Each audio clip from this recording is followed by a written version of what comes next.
Emmeline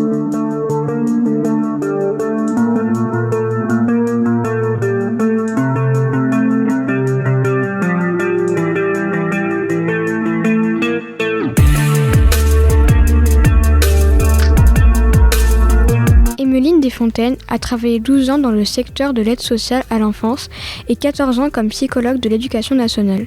Aujourd'hui, principale adjointe du collège Roger Sommet de Digoin, c'est elle qui pilote le programme de lutte contre le harcèlement à l'école, phare, mis en place dans tous les collèges de France et à la rentrée 2022. Pour en savoir plus, nous l'accueillons sur notre plateau. Emmeline Desfontaines, bonjour. Bonjour. Vous avez été psychologue de l'éducation nationale pendant 14 ans. Quels sont les types de situations de harcèlement que vous avez dû traiter pendant cette expérience ? Effectivement, j'ai été psychologue de l'éducation nationale pendant presque 14 ans et chef d'établissement aussi auparavant. Depuis cette période, c'est dans cet interstice que j'ai travaillé à l'aide sociale à l'enfance. Donc mon expérience de psychologue de l'éducation nationale remonte à une dizaine d'années. Et à cette période-là, le terme de harcèlement n'était pas autant mis en avant. Donc c'est vrai que j'ai eu à accompagner des élèves qui avaient un vrai mal-être au collège parce qu'ils étaient malmenés par les autres. Cependant, nous utilisions peu ce terme de harcèlement. Mais les situations étaient bien les mêmes à gérer pour autant. Comment faire la différence entre une situation d'intimidation et une situation de harcèlement ? C'est une question tout à fait intéressante. Vous mettez bien en parallèle avec justesse ces deux mots de harcèlement et d'intimidation. Et en fait, l'intimidation, c'est une composante du harcèlement. Le harcèlement, c'est une violence qui est fondée sur des rapports de domination et d'intimidation.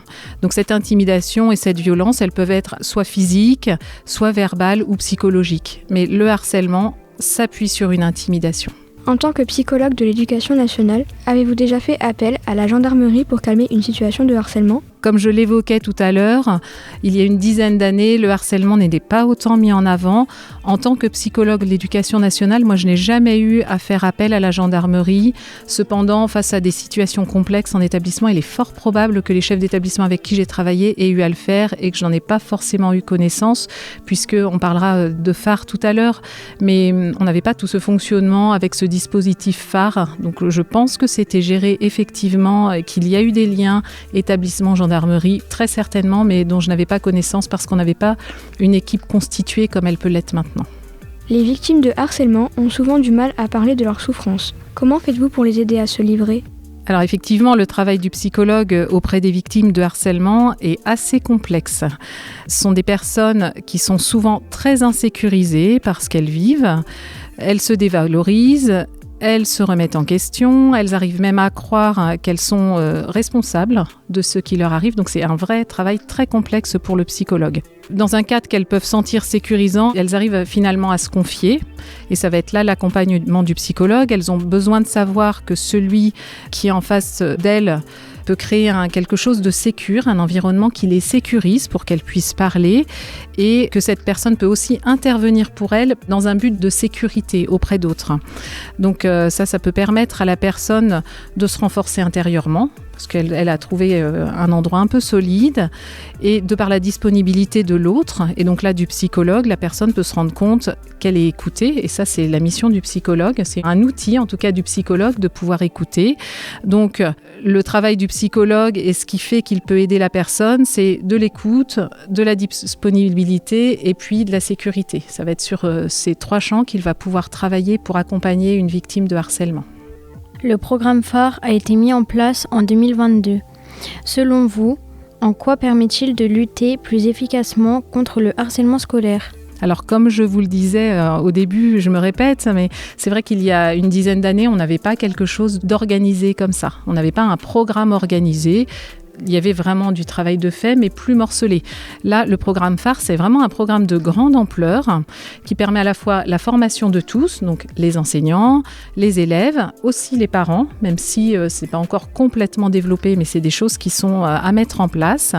Et puis, il permet donc ce champ de formation. Donc quand on connaît bien le harcèlement, ça aide aussi à agir.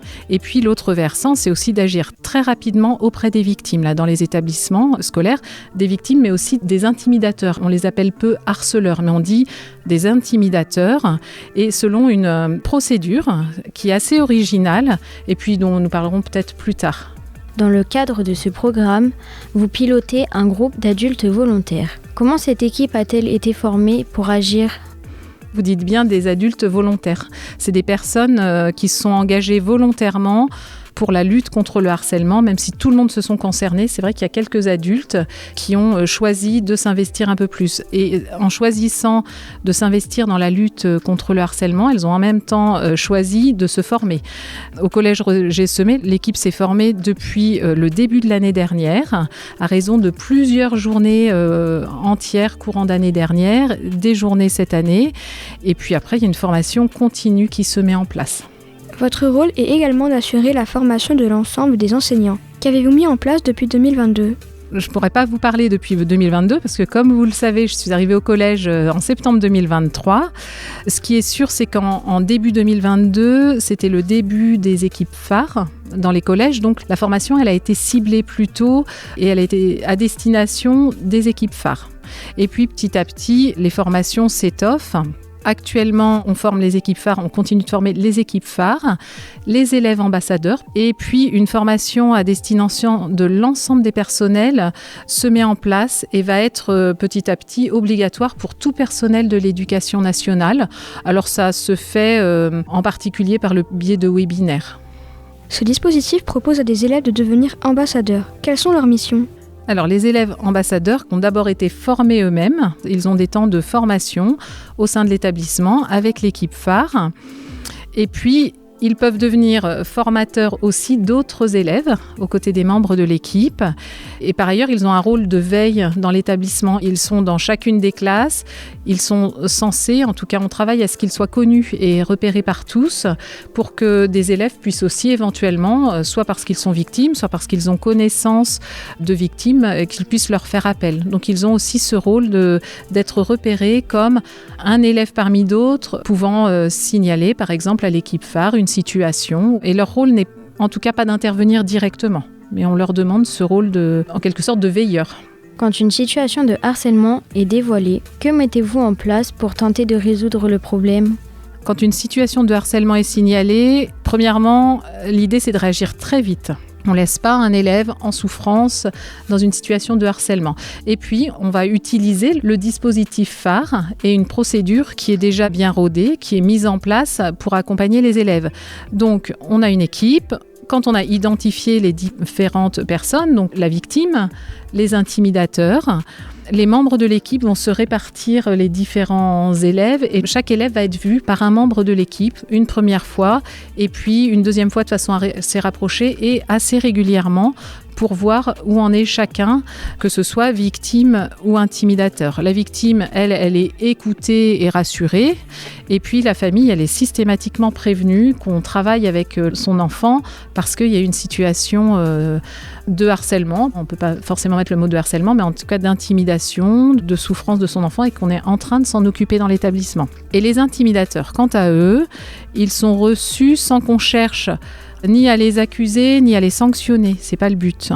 On appelle ce moment-là un entretien de préoccupation partagée. Alors, je ne vous expliquerai pas en détail comment il se déroule, mais en tout cas, on amène aussi les intimidateurs à prendre conscience, à être en vigilance par rapport à la victime. Voilà, avoir une attention particulière à la victime, selon des techniques qui sont là aussi apprises lors des formations par les membres de l'équipe phare pour pouvoir intervenir de manière tout à fait adaptée pour chacun.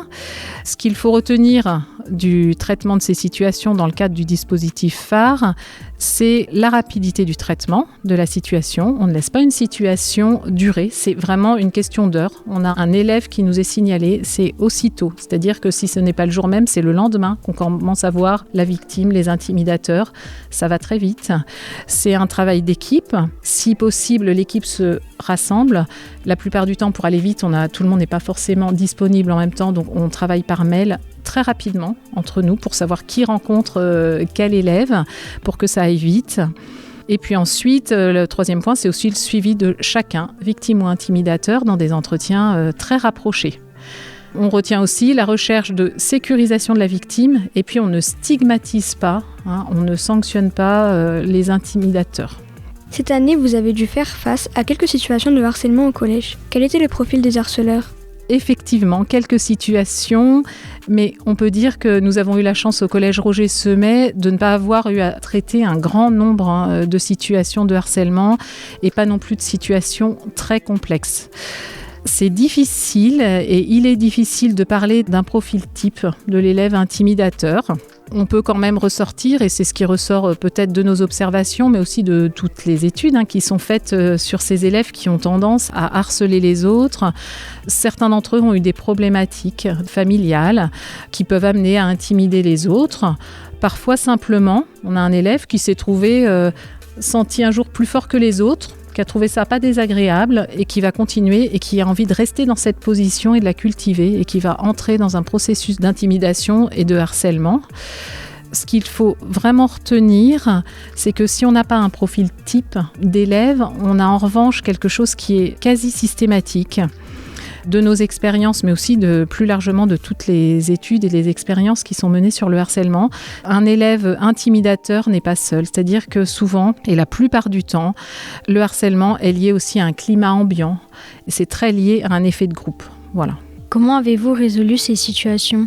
Par la méthode que je vous ai décrite, c'est-à-dire des entretiens, une réaction rapide, des entretiens avec chacun, rassurer la victime et puis recevoir chaque intimidateur individuellement et régulièrement.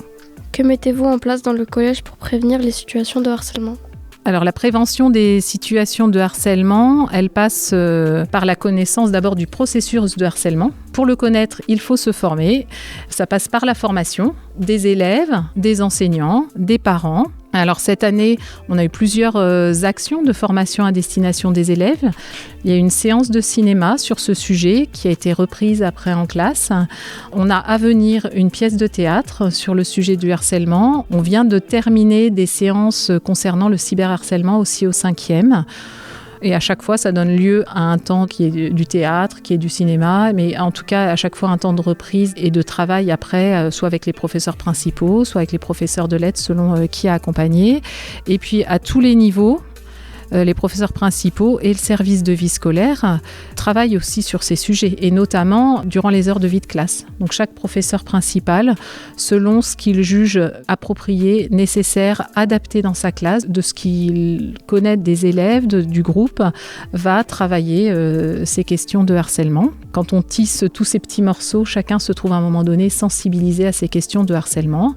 Reste maintenant pour nous à toucher plus les parents. L'équipe phare est formée, les enseignants vont être formés petit à petit, les élèves sont formés et maintenant on a aussi à travailler un peu plus auprès des parents. Nous remercions Emeline Defontaine, principale adjointe du collège Roger Semet de Digoin. Si vous êtes témoin ou victime de harcèlement, appelez le 3018.